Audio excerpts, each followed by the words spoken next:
আমার প্রশ্ন বিজেপিকে, ভাইরাল ভিডিও নিয়ে অস্বস্তি এড়াতেই কি সন্দেশখালী নিয়ে সেভাবে অ্যাটাকে যাচ্ছেন না আপনারা? আচ্ছা, প্রথম প্রশ্ন হচ্ছে ভাইরাল ভিডিওটা কি?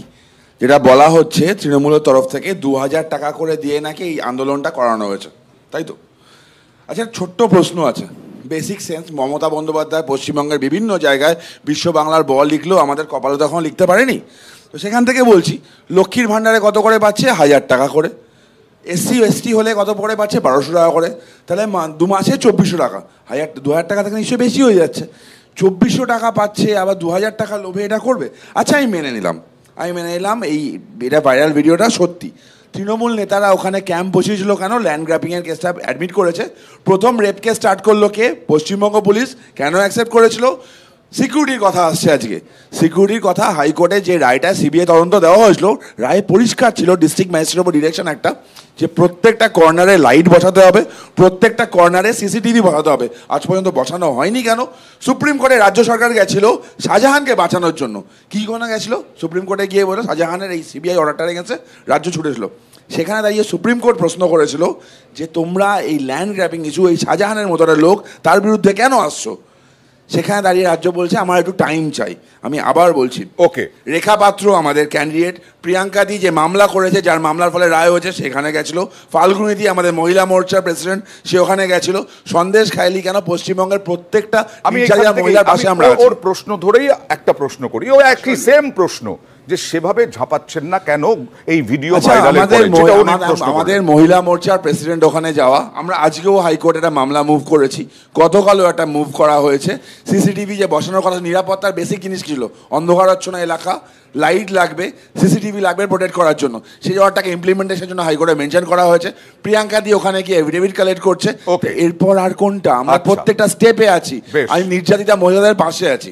সন্দেশখালী নিয়ে কিভাবে বাংলার মান সম্মান ছোট করেছে আপনারা দেখেছেন সবাই।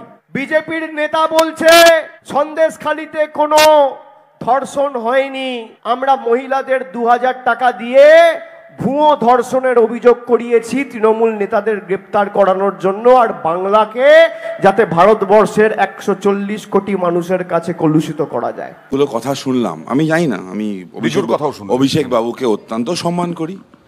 এবার আমি জানি না যে ওনার পরিবারে 2000 টাকায় মহিলার সম্মান বিক্রি হয় কিনা। পশ্চিমবঙ্গের কোনো মহিলার সম্মান 2000 টাকায় বিক্রি হয় বলে আমার ধারণা নেই। সেকেন্ড, এই তৃণমূল তো প্রুভেন, এরা এই ক্যাটাগরিটা প্রুভেন। পার্ক স্ট্রিট সাজানো ঘটনা, কামদুনি সাজানো ঘটনা, হাঁসখালি লাভ অ্যাফেয়ার ছিল কিনা, প্রেগনেন্ট ছিল কিনা দেখতে হবে। রেপের ঘটনা মানে সাজানো ঘটনা, সর্দি জ্বর হয় সেরকম রেপ হয়। কে বলেছিল? Mamata Bandyopadhyay, rank liar. Second, Mamata রাজ্যের অ্যাডভোকেট জেনারেল কোর্টে দাঁড়িয়ে, হাইকোর্টে দাঁড়িয়ে বললো শাহজাহান, শিবু এবং তাদের অন্যান্যদের নামে 42টা মামলায় চার্জশিট ফাইল হয়ে গেছে। হাইকোর্ট প্রশ্ন করেছিল তাহলে অ্যারেস্ট কেন করা হয়নি? কোনো উত্তর দিতে পারেনি। এই শাহজাহান, এই ঘটনাগুলো আজকে রিজু বলছে সাজানো ঘটনা, এই ঘটনা। আচ্ছা, কুণাল ঘোষের স্টেটমেন্ট কি ছিল? ওই কুণাল ঘোষের যখন ওই অভিমান চলছিল, একটা সংবাদ মাধ্যমে বসে তিনি বললেন শাহজাহান এই সন্দেশখালী ঘটনাটাকে একটু অন্যভাবে হ্যান্ডেল করা উচিত ছিল, এরকম বলা উচিত হয়নি। পার্থ ভৌমিক ওখানে গিয়ে বলেছে ভুল হয়েছে। তৃণমূলের লোকাল ব্লক প্রেসিডেন্ট, সে বলেছে মমতা বন্দ্যোপাধ্যায় আসুক, কথা বলুক, এখানে মমতা বন্দ্যোপাধ্যায় ভোটার। রিজু বলতে চাইছে আজকে যে বিজেপি সাজিয়েছে। আমি তো বলছি পঞ্চায়েত ভোট আমাদের মনে আছে, 93% ভোট তৃণমূল পেয়েছিল। 93% ভোট তৃণমূল, অন্য কোনো পার্টির তখন অস্তিত্ব ছিল না। বিজেপি আসলো কোত্থেকে? মানুষ। আর বামের ভাই, আর লাস্ট কথা বলো, আমাদের বামের ভাই এক্ষুনি বলছো না যে গোলানোর চেষ্টা করছিল, তাও গোলানোর চেষ্টা করছিল। দেখো, শাহজাহান, শৌকত, এদের হচ্ছে মানে দেবকী মাতা হচ্ছে বাম ফ্রন্ট, যশোদা মাতা হচ্ছে তৃণমূল।